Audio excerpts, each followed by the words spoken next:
This week on The Expanse, Abaddon's Gate.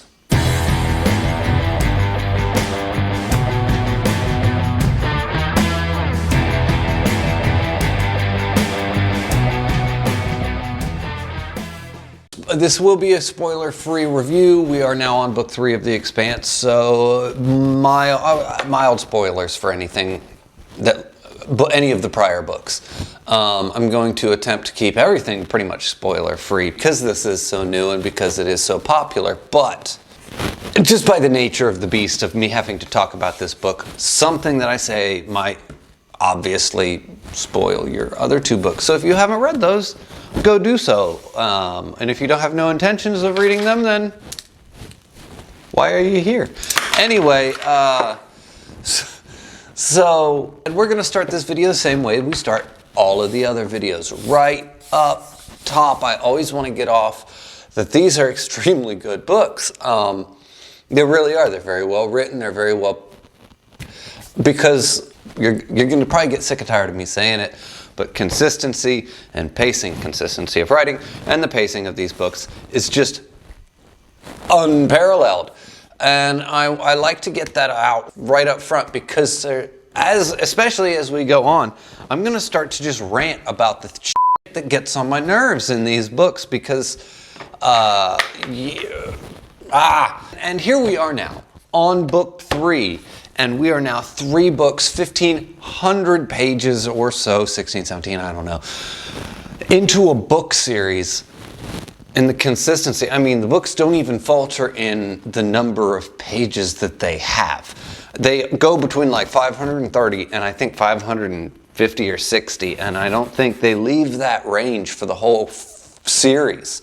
It's ridiculous. I mean, it's consistent to the number of pages in a chapter, almost. I mean, that varies occasionally, but seriously. It's like these are being churned out by a machine.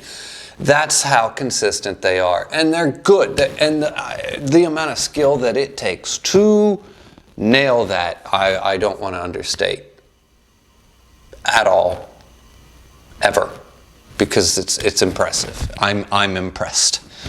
Not that I'm the only barometer for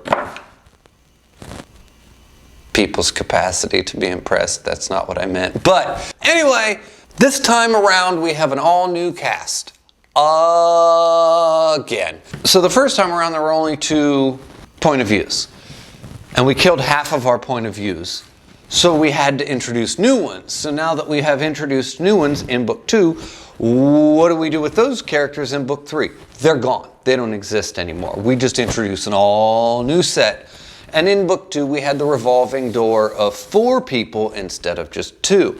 Well, we continue that trend of 4 points of view characters, and we're going to revolve through the 4, just like we did in the last book. The only thing is, any of those characters that you may have developed in the last book, they don't matter anymore. They don't exist anymore. I mean, they might exist in the universe, but we're not going to talk about them. We're not going to develop them. We're not going to do anything with them. For all intents and purposes of this book, those people don't exist. So we're going to be introduced to a whole new cast of characters, and now you have to get attached to new characters. In other words, this book series has always had a weakness in character. I've been saying it for 2 books now. The Crew, the Rocinante, not great. The characters that were in the second book, not great. And the characters that we do have, we just throw them out for new ones. So it's pretty obvious at this point, character's not a priority. The characters are now the flavor of the week characters instead of actual characters that you're expected to care about. But they do things in the books that feels like they expect you to care about them. Like, they're like, oh, isn't this deep? And I'm like, no, because you didn't do it right. Because you gave me no reason to care. We'll get to that. All right, let's just start here with, there's a ring, there's a gate, it opened, we don't know what's going on.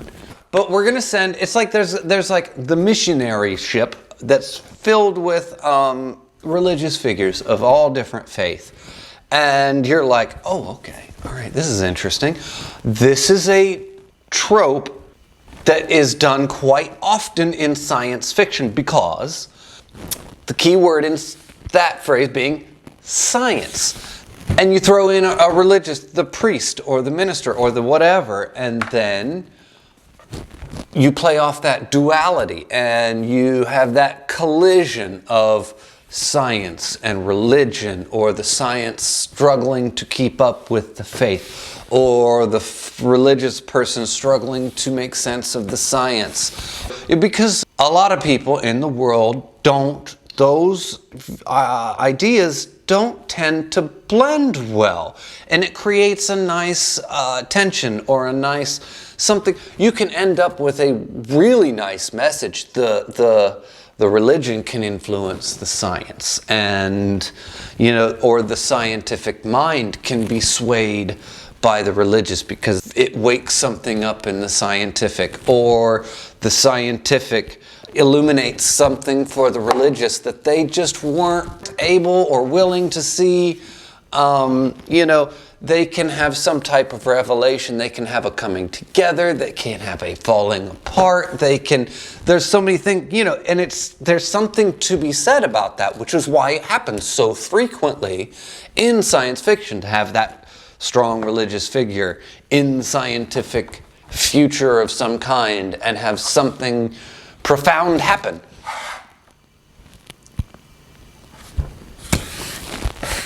Waiting. I'm still waiting. And it doesn't happen. Not in this book. Once again, it's kind of like Alex from the Rocinante. It could have been anybody. They didn't need a ship full of priests and reverends, and they could have been a ship full of political refugees. They could have been a ship full of aunts and uncles. It could have been your grandma on that ship. It didn't matter. It's like they're sitting in a room. It's like, you know what they normally do in science fiction books? They have a priest.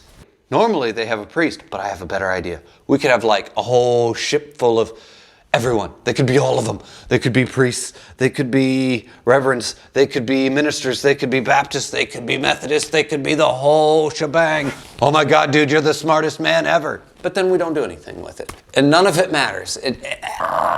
It's, I don't know. I don't know what to do with these two. That's why I started with how awesome they are at pacing right at the top, because it's like they nail it. And then everything else, it's like you tried. How are you so good over here? And then everything else, you just kind of flounder your way through. Anyway, maybe I'm being too harsh. And they're fine as characters. They're fine as characters. It's the fact that they decided to make a whole group of them religious and not do anything with it. So don't do it. Anyway, so then you have Clarissa / Melba, and this one is, if I said, in the last review I said Prax was a missed opportunity.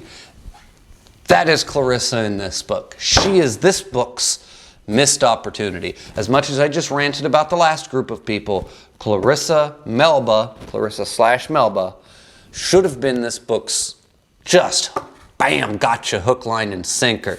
She had so much potential to be, you could have sunk your teeth into that character and she could have carried you through this whole book. Seeing how that was going to go, how that was going to play out, kind of make you want to hate her, but make you really feel bad for her or like her, or both, or all of it. Just a little bit of all of the above. If you were good with character development, that's what you would have done with this character. I don't want to tell you what her motivations are or how she gets to where she's going, but just know that she was this book's real missed opportunity.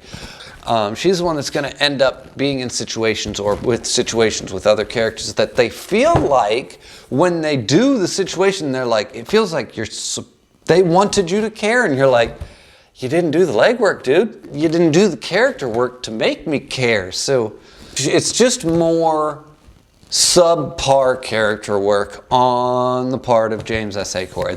That being said, the plot on this one was better. Because the first book was fantastic. The second book was rinse and repeat of the first book's plot. Not really, but it felt like it. So this one had a better plot. It felt new, it felt fresh. Okay, we're doing something different. And that was great. Now that being said, anything that felt like there were big stakes going on in the past book or the book before that, they're gone. It's like the characters. You know, those were the characters for that book. So now we're on to these characters in this situation. Those were the stakes for that book. So now we're on to this book and these stakes. Everything's just, yep, well, that's done, moving on. That's done, moving on. And that doesn't feel like a series. Like, it feels like this one should affect that one and that one should affect this one. And they do, but only in the most absolute minuscule way humanly possible. It's like they wanted that release of tension, just build up some anxiety for the climax of the book and then exhale, because none of that matters anymore. But the plot of this one's better. All in all, as a whole, this plot was good. Enjoyed it. It was a step up from the last plot. Once again, all that being said, I'm gonna finish this the same way I keep finishing them. The blockbuster feeling that I've been raving about for the past 2 books is still there, and that just leans into that consistency. It just continues to feel like a AAA television show, once again, which is also probably why it is a AAA television show. But it feels that way to read, and that consistency has not gone away yet.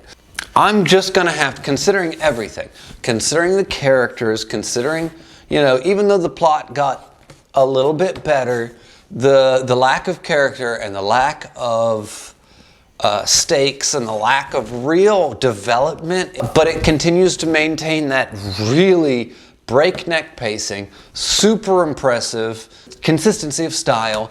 They're really locked in at this point. So this one, I'm going to go ahead and I'm going to give it the same.